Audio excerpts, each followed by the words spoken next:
Thank you, Chairman Sir, for allowing me to speak on, Speaker Sir, for allowing me to speak on the presidential address.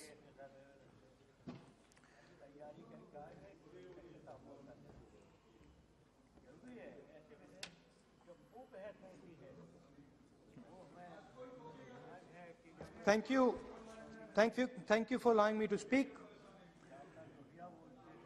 I felt that the presidential address should have been a strategic address, an address that spoke to India about where we are and where we should be going. What are the challenges we are facing? What are the difficulties we are facing? And what is the potential direction in which we can go? Unfortunately, the presidential address was a long list of things that the government claims to have done, but didn't really contain the deeper strategic issues that we would have liked to see. Also, the presidential address didn't touch a couple of central challenges facing our country. And that's what I would like to discuss today. To me, it seemed that the presidential address was a list of bureaucratic ideas instead of a strategic vision. It looked to me as if it had been constructed not by a vision of leadership, but by a group of bureaucrats who had simply to put something down on paper. So what did the presidential address miss? What did the presidential address not speak about? What did the presidential address hide from the people of India? I think there are three fundamental things that were not spoken about in the presidential address. The first, and what I consider to be the most important, is the idea that there are now two Indias. There is now no longer one India. There are two Indias. One India is for the extremely rich people, for those who have immense wealth, for those who have immense power, for those who do not need a job, for those who do not need water connections, electricity connections, but for those who control the heartbeat of the country. And then another India. Another India. आपके जब नेता बोलेंगे ना, फिर हम भी खड़े होंगे उस समय। एक बात करने दीजिए। ये प्रेसिडेंशियल एड्रेस की एक गरिमा होते हैं। जब आपके प्रवक्ता बोले थे, कोई भी नहीं खड़ा हुआ यहाँ तक। इस गरिमा को मद्देनजर ये चर्चा करना चाहिए। नेता सत्ता पक्ष का भी है, नेता विपक्ष का भी है। हमारे नेता भी बोल रहे हैं, समय हमें दिया गया। इस सूची में हम बोल रहे हैं, अगर आप ये चाहें कि हमारे नेता को बोलने में बाधा डाले जाए, तो मौका हमारे भी आएंगे। आपको नेता जब यहाँ बोलने उठेंगे, हम भी इस तरह की बाधा डालेंगे। ये आपको समझा रहे हैं, चेतावनी दे रहे हैं। ऐसा नहीं, हम लोग डरे हुए नहीं है। हम अपना बात रखना चाहते हैं, अधिकार है हमारा। प्लीज, नो प्लीज, बैठिए, बोलने सभी। And for my friends in the government, I want to make it clear that the spirit of what I'm saying is not one of criticism. The spirit with which I speak is one of discomfort with the state of our country. And the spirit with which I speak is one where I am worried about what is happening to the country. So you must not take it as a criticism. Take it as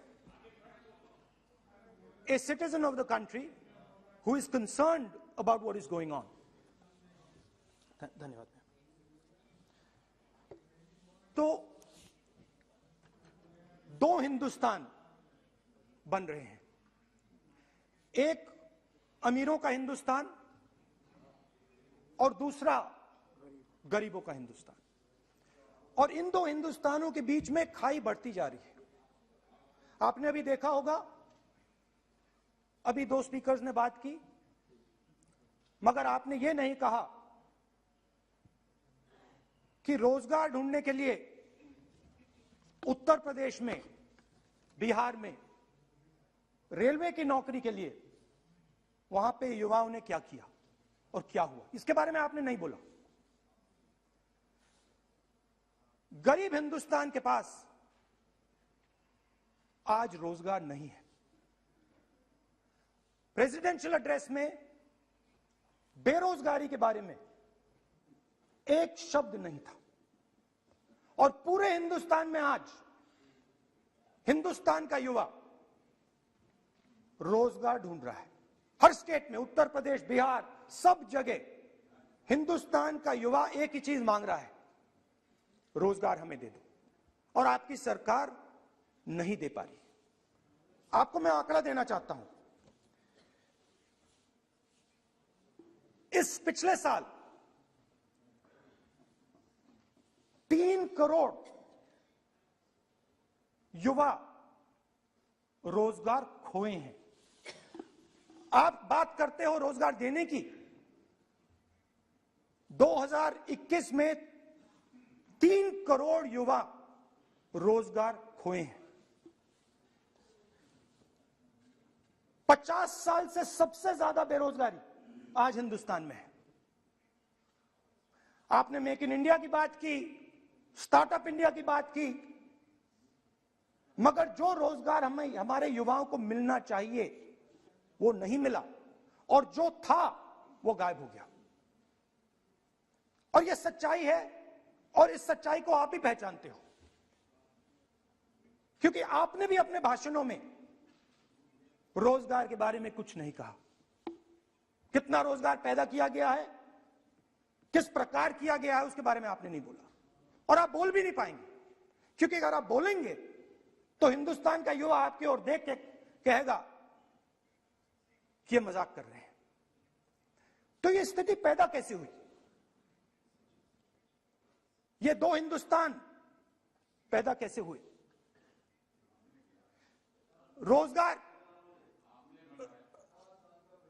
रोजगार small और medium industry और जो हमारा informal sector है, उधर बनता है। लाखों करोड़ रुपया आपने उनसे छीनकर हिंदुस्तान के सबसे बड़े अरबपतियों को दिलवा दिया। आपने पिछले 7 साल में अनऑर्गेनाइज्ड सेक्टर और स्मॉल और मीडियम इंडस्ट्री पर एक के बाद एक आक्रमण किया है। 7 की कर रहा हूं मैं, 60 की भी करूंगा मैं अपने भाषण में अंत में 60 साल की बात करूंगा आपको खुश करने के लिए। आप ठहर जाइए। मगर असंगठित जो सेक्टर है उस पर आपने आक्रमण किया। कैसे किया? नोटबंदी, गलत जीएसटी और कोरोना के समय जो सपोर्ट उनको देना था आपने नहीं दिया। नतीजा क्या हुआ? नतीजा यह हुआ कि आज 84% हिंदुस्तान के लोगों की आमदनी घटी है और वो तेजी से गरीबी की ओर बढ़ रहे हैं। यूपीए की सरकार ने, आपने पूछा 60 साल की बात आपने कही, यूपीए की सरकार ने 23 करोड़ लोगों को गरीबी से निकाला था 10 साल में। हमारा आंकड़ा नहीं है, हमारा आंकड़ा नहीं है,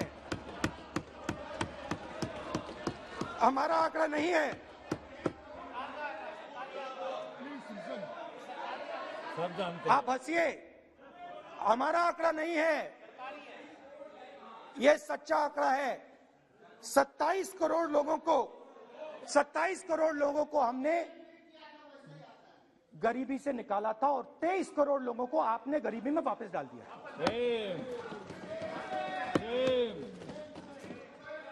सेम।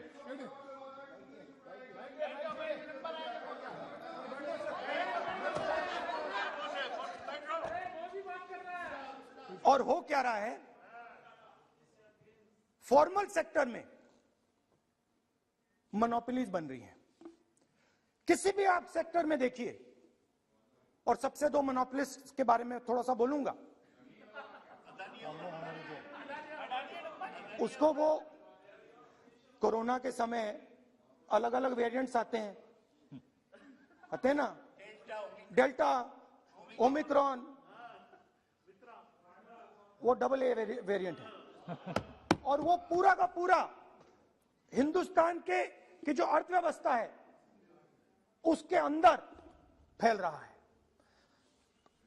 आपने बात उठाई तो मैं उसके बारे में पहले बोल देता हूं। एक व्यक्ति को, नाम नहीं लूंगा, एक व्यक्ति को हिंदुस्तान के सब पोर्ट्स, ब्रांड, हिंदुस्तान के सब पोर्ट्स, हिंदुस्तान के सब एयरपोर्ट,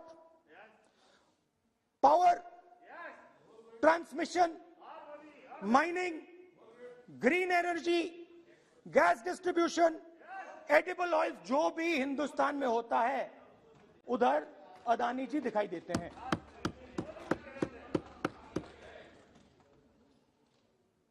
और दूसरी side Ambani ji petrochemicals, telecom, retail, e commerce में मोनोपोलियां। तो पूरा का पूरा धन जो है चुने हुए लोगों के हाथ में जा रहा है।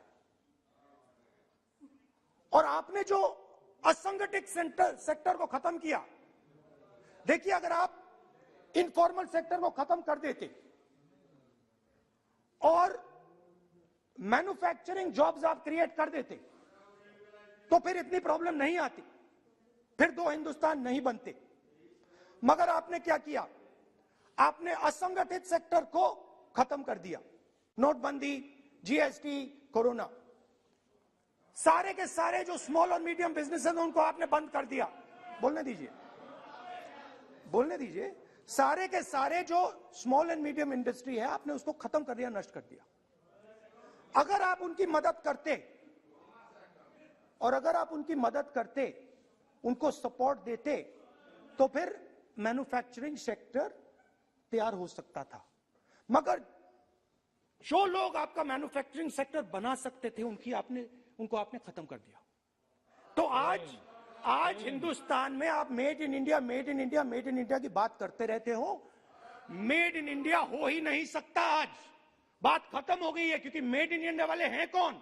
मेड इन इंडिया वाले स्मॉल मीडियम वाले हैं, उनको आपने खत्म कर दिया। मेड इन इंडिया वाले कौन है? असंगठित लोग हैं, उनको आपने खत्म कर दिया, हटा दिया, परे कर दिया। मेड इन इंडिया नहीं होने वाला है। अरे भाई, मेड इन इंडिया करने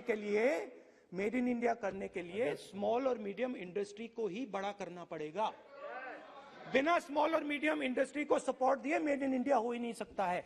और अगर आप पूछते हैं तो मैं आपको बताता हूं, मैन्युफैक्चरिंग जॉब्स की अगर हम बात करें तो मेरे पास आंकड़ा है यहां पे, पिछले 5 साल में मैन्युफैक्चरिंग जॉब्स 46% कम हुए हैं।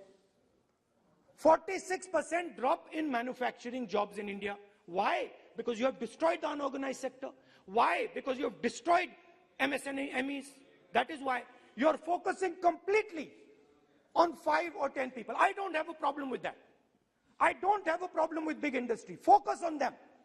But please realize that they cannot produce jobs for you. Small and medium industry is the only people who can produce jobs for you. That is the reality. और हो क्या रहा है, 2 हिंदुस्तान बन रहे हैं, आप यहां पे भाषण देते रहते हो, नया Hindustan, new India, make in India. और कौन से नारे हैं? Startup India. आप ये बोलते रहते हो और देश में बेरोजगारी फैलती जा रही है। और आप ये मत सोचिए कि ये जो गरीब हिंदुस्तान है जिसको आप बना रहे हैं, ये मत सोचिए कि ये चुप बैठा रहेगा। ये मत सोचिए कि ये चुप बैठा रहेगा, ये चुप नहीं बैठा रहेगा। इस हिंदुस्तान को सब कुछ दिख रहा है। इस हिंदुस्तान को दिख रहा है कि आज, सुनिए, इन लोगों को दिख रहा है कि आज ये आंकड़ा, आप सुनिए, ये आपकी सरकार की देन है, ये आंकड़ा अच्छी तरह सुनिए। इस गरीब हिंदुस्तान को दिख रहा है कि आज हिंदुस्तान के 100 सबसे अमीर लोगों के पास हिंदुस्तान के 55 करोड़ लोगों से ज्यादा जायदाद है। बात समझिए, 10 लोगों के पास 40% हिंदुस्तान से ज्यादा धन है। 10 लोगों के पास। यह कैसे हुआ? यह आपने किया, यह नरेंद्र मोदी जी ने किया। और तो मैं आपको एक सुझाव देता हूं, प्रधानमंत्री जी को आपको सुझाव देता हूं, ये जो दो आप हिंदुस्तान आप बना रहे हैं, इन दो हिंदुस्तानों को जोड़ने का काम जल्दी से शुरू कीजिए।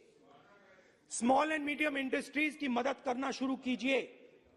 जो हमारे बेरोजगार युवाएं हैं उनकी मदद कीजिए। और ये जो आप पूरा का पूरा धन इन्हीं 5-10 लोगों को दे रहे हो, क्योंकि ये आपकी मार्केटिंग करते हैं, आपको टीवी, व्हाट्सएप, फेसबुक पे लगाते हैं, ये काम आप बंद कीजिए, नहीं तो देश का नुकसान होगा। आपका नहीं, देश का नुकसान होगा। तो पहला मेरा सुझाव यह है। नंबर 2 और नंबर 3 भी है, अभी आएगा वो। और वो जो आपने 60 साल की बात कही थी, वो नंबर 3 में आएगा।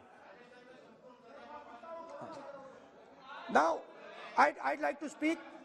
There are now there are two competing visions of this country, which is frankly the main difference between us and them. If you read the Constitution of India, you will find, and many of my colleagues who have not read it should look at it, you will find that India is described as a union of states. India is not described as a nation, it is described as a union of states. What does that mean? That means my brother from Tamil Nadu has to have the same right as my brother from Maharashtra, as my sister from Maharashtra, as my brother from Uttar Pradesh, as my brother from Bihar, as my sister from Manipur, Nagaland, Mizoram. That's what it means. What it means, Jammu Kashmir, of course, Jammu Kashmir, Nagaland, of course, Andaman Nicobar, of course. That is Lakshadweep. Now what is the difference? You have to understand this. This is a serious matter. I would like to have your view on it. And I would like this Parliament House to start serious discussions instead of the type of discussions that we're having. That is why it is serious. It is serious, and I would like a serious response. Right? What I heard, frankly, what I heard in the first address today was not serious. What I heard Mr. Dwivedi say was not serious. It did not behoove this House. It was not at the standard that this House should be used to. It is not at the standard that India should watch. Now, let me come back to the discussion. Let me come back to the discussion, Speaker Sir. There are two visions. There are two visions of this country. One vision that it is a union of states, meaning it is a negotiation, meaning it is a conversation, meaning I go to my brother in Tamil Nadu and I say, what do you want? And he says, this is what I want. And then he asks me, what do you want? And I say, this is what I want. It is a partnership. It is not a kingdom. Remember that. You will never, ever in your entire life rule over the people of Tamil Nadu. It cannot be done. You will never, ever in your life rule over these other people. Please listen to what I'm saying.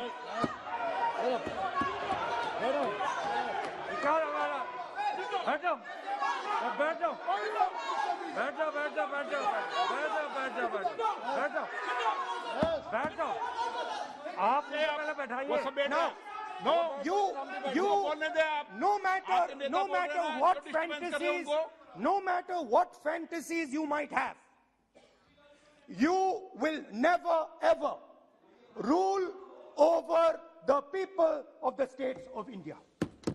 It has never been done in 3,000 years. Never ever. The only way India has been ruled. And you can look at any empire you want. You can look at Ashoka the Great. You can look at the Mauryas, you can look at the Guptas, you can look at anyone you want. It has always been ruled by conversation and negotiation.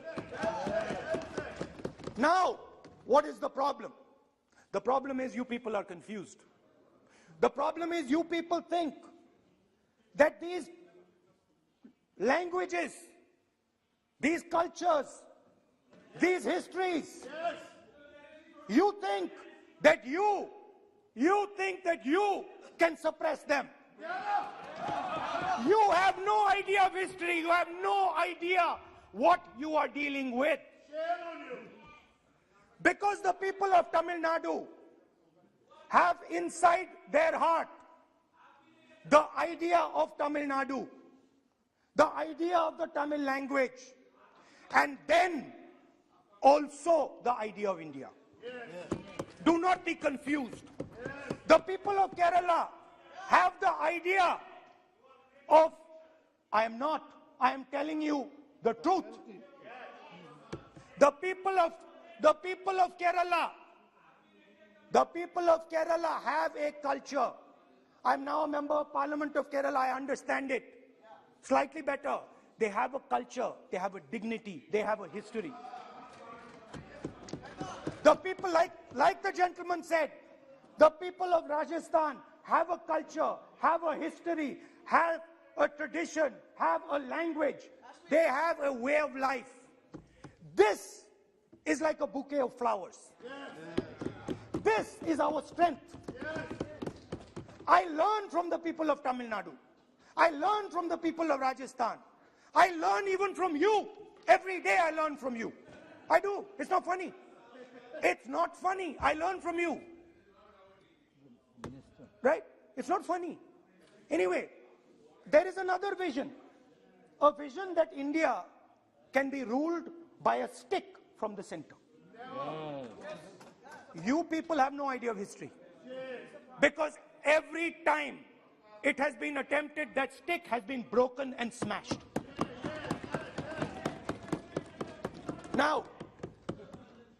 Now what is happening as a result of your flawed vision of the country? Two Indias are of course being created. Two Indias are of course being created. Speaker, sir. Adhyaksh Mahoday.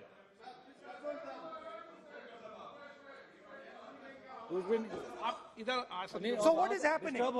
What is happening as a result of this flawed vision?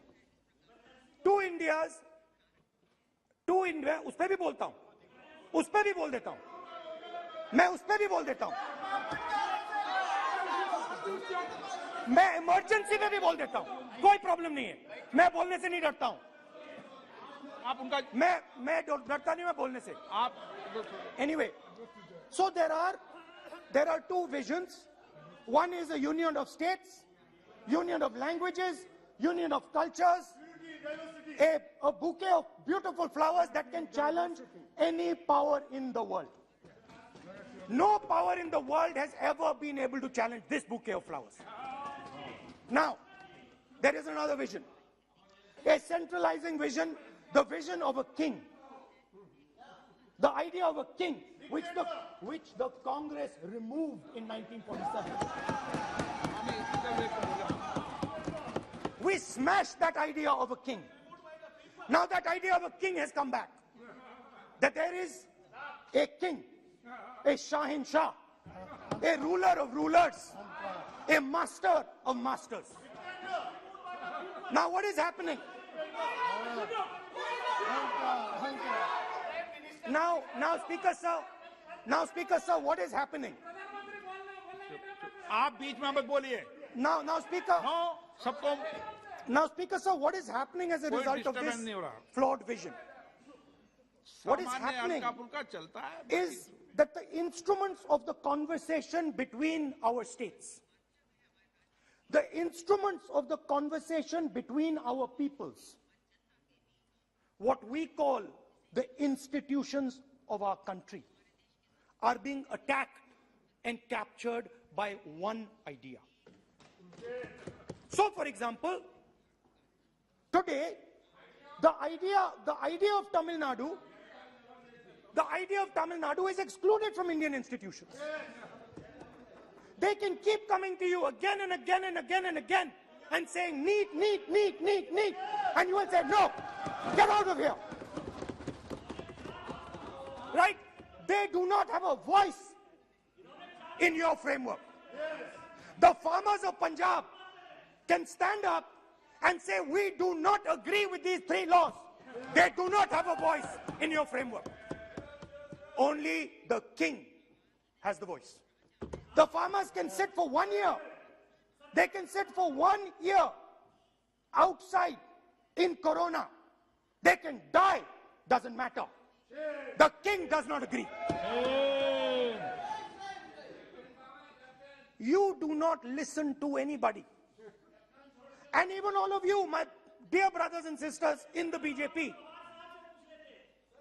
I saw my Dalit colleague speak today, Paswanji. I saw him. Yes. He knows the history of the Dalits. He knows who has oppressed the Dalits for 3,000 years. And he is speaking with a hesitancy. He is speaking without. I am proud of him. I am proud of this gentleman. He has spoken to me what is in his heart. I am proud of this man. But he is in the wrong party. Don't worry, घबराइए मत.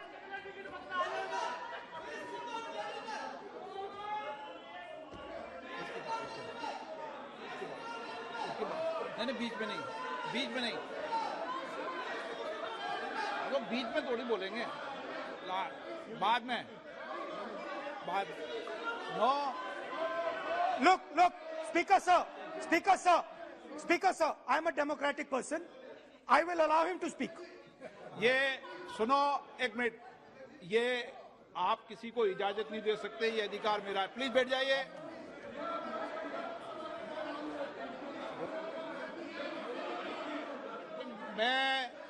आप वो इजाजत दे सकते हैं क्या आसन को?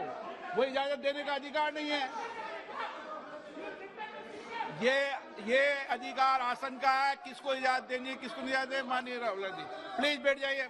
मैं दूंगा आपको मौका. मैं आपको मौका दूंगा. So, Speaker sir. So, Speaker sir. माननीय सदस्य प्लीज बैठिए. मैं आपको मौका दूंगा. बोलते रहे आप.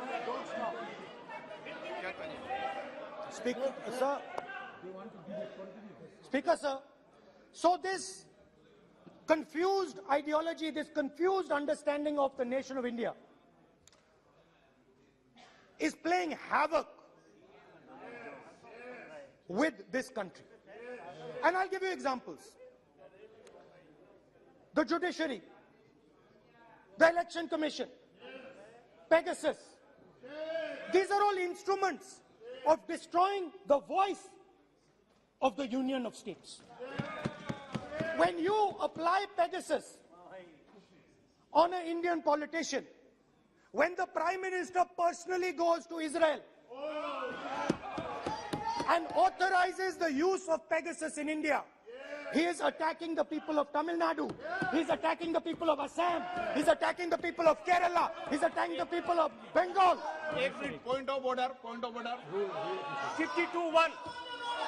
352(1). स्पीकर सर, 352(1) कहता है कि a member while speaking shall not refer to any matter of fact on which a judicial decision is pending. Supreme court में ये पेंडिंग है सर, और यदि इनको सुप्रीम कोर्ट पर विश्वास है, कोर्ट पर विश्वास है, तो ये अपना फोन जो है जमा करें, पहले ये शामिल हो सर, ये पहले उसके इंक्वायरी में शामिल हो, क्योंकि इनका नाम भी पेगासस में है, सो कॉल्ड ये जो कह रहे हैं, इसीलिए ये पेगासस का नाम नहीं ले सकते सर, ये कोऑपरेट नहीं कर। Now, so what is happening is that a particular organization has captured the institutional framework of the country and is attacking the voice of the different states of this country. And my fear is that you will get a reaction from that voice. My fear is that this attack that you're carrying out on the institutional framework of this country is going to get a response from the Union of States. And you're fiddling. I understand this. You might not appreciate it. But my great-grandfather spent 15 years in jail building this thing. My grandmother was shot 32 times and my father was blown into bits. So I understand a little bit about what this country is. My blood has been sacrificed, not by me, by my great-grandfather, by my grandmother, by my father for this country. So I understand what it is. And you are fiddling with something very, very dangerous. And I am advising you, stop. Because if you do not stop, you will create a problem. You have already started creating the problem. The problem has already started in the northeast. The problem has already started in Tamil Nadu. You're not visible. It's not visible to you right now. Jammu Kashmir, which I will speak about, which is my third point. Now, what you're fiddling with is extremely dangerous, and it demonstrates a complete lack of understanding of history. Please, this evening, go back and look at all the empires that have ever ruled India. Look at them carefully. You will find that every single one of them is a union of states. There's not a single empire. There was a reason Ashok used to go and put his pillars everywhere. Because it was a union of states where Ashok, the great king, respected everybody. You are disrespecting everybody. Disrespect me, I don't care. It doesn't matter to me. But you cannot disrespect the people of this country. Right. Now, final. And I think one of the more important parts of my speech. Actually, I want to say one other thing, which I demand an apology from the Home Minister. And this represents again the idea of a union of states versus the idea of a king. Now, a few days ago, some political leader, I'm not going to name, came to me from Manipur. And he was very agitated. I spoke to him, I said, why are you agitated, my brother? And he says, Rahul ji, I have never felt as insulted as I have a few days ago. I said, why? He said, Rahul ji, a delegation of Manipuris, political leaders, senior leaders went to see the Home Minister. Outside his house, we were told to take off our shoes. And when we went inside his room, we found that the Home Minister was wearing his chappals. What does this mean? What exactly does this mean? Why is it that in the Home Minister's house, The Home Minister can wear chappals, but a delegation of Manipuri politicians cannot. What does this mean? Why? No. It reflects. नहीं, गलत नहीं बोल रहा हूं. मैं आपको photo दिखा दूंगा स्पीकर सर, मैं आपको फोटो दिखा दूंगा. मैंने उस व्यक्ति से बोला आप गलत बोल रहे हो. उसने कहा राहुल जी मैं आपको फोटो देता हूं, और फोटो दी उसने मुझे. This is not the way to deal with the people of India. Anyway, now let me come to my final and I think most important point. Go ahead. We are sitting. संस्कृति ये होती है कि वो भी जूते उतारे और आप भी. संस्कृति ये नहीं होती कि वो जूते उतारे आप नहीं. ये पता नहीं कौन सी संस्कृति है आपकी. Anyway, let me finish. Very, very ridiculous argument against the Honorable Home Minister. It's not. And it has touched the religious sensibility. You have touched the religious sensibility of all our people.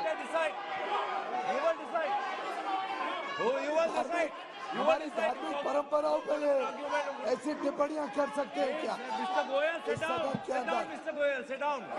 Speaker sir, ये भारत के धर्म के ऊपर attack कर रहे हैं, भारत की धार्मिक परंपराओं पे अटैक कर रहे हैं, और ये हम सबकी धार्मिक परंपराओं के ऊपर आघात है.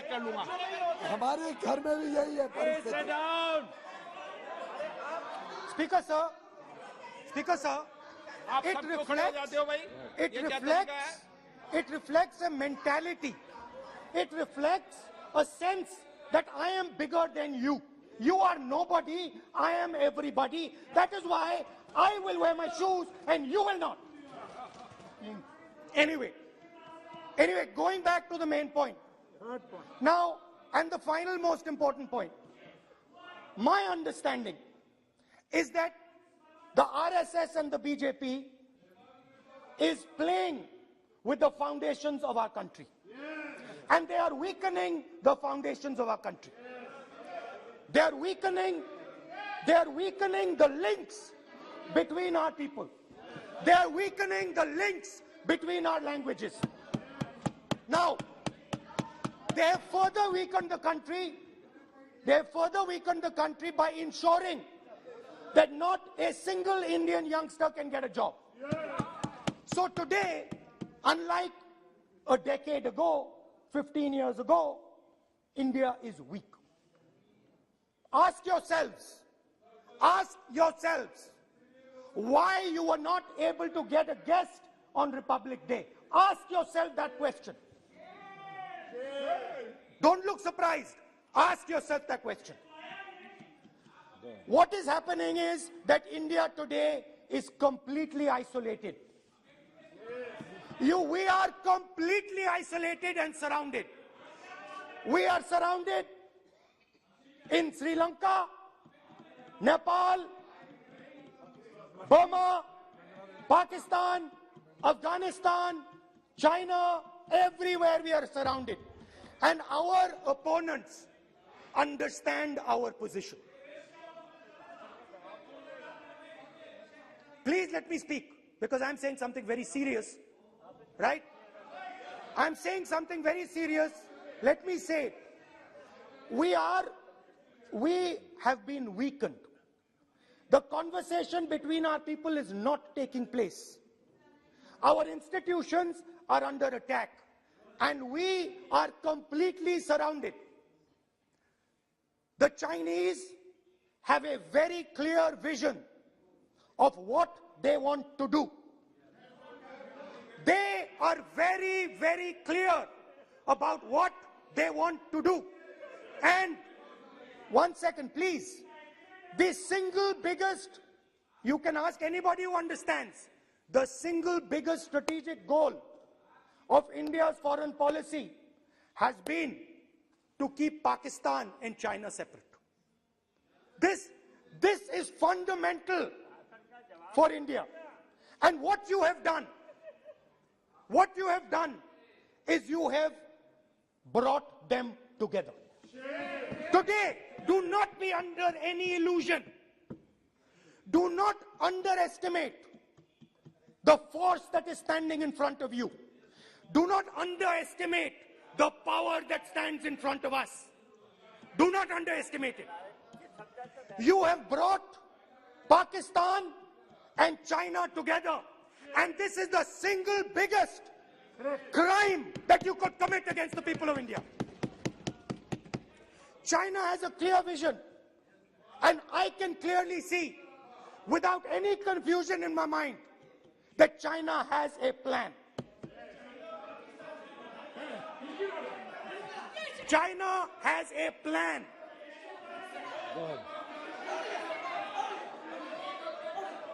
I can see without any doubt that the Chinese, please, we are all nationalists, so let us discuss properly. I can see that China has a clear-cut plan.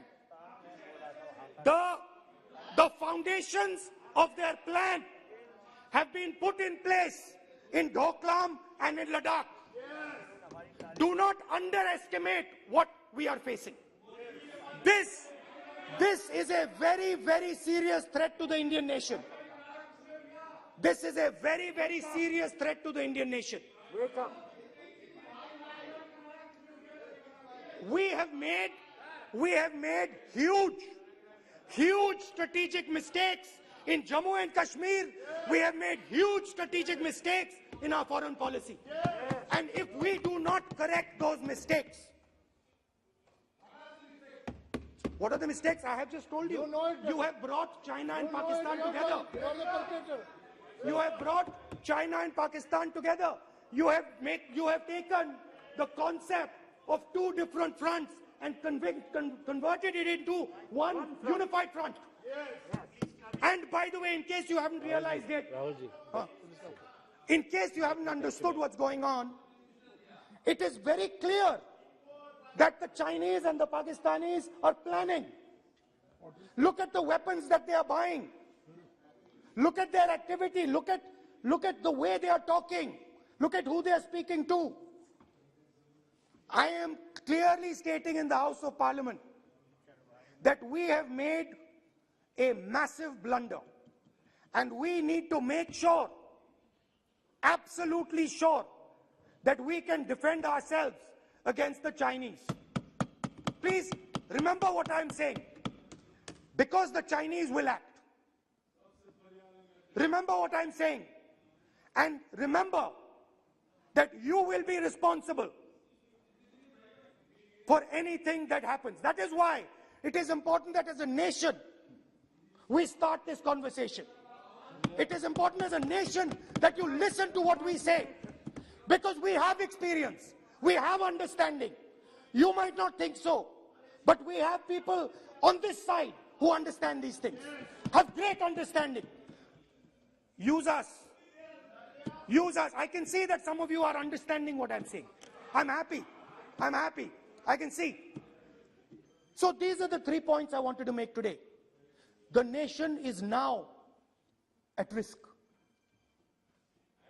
The nation is at risk. The nation is at risk from outside. From inside. The nation is at risk from inside. And that is a very dangerous place for a nation to be. And I don't like it. I'm very uncomfortable with my nation, with my beloved country standing where it is standing. Completely isolated on the outside, fighting on the inside, institutions captured, states not able to speak to each other. This worries me. It frightens me for my country. And so that is why I thought it was important that I speak today.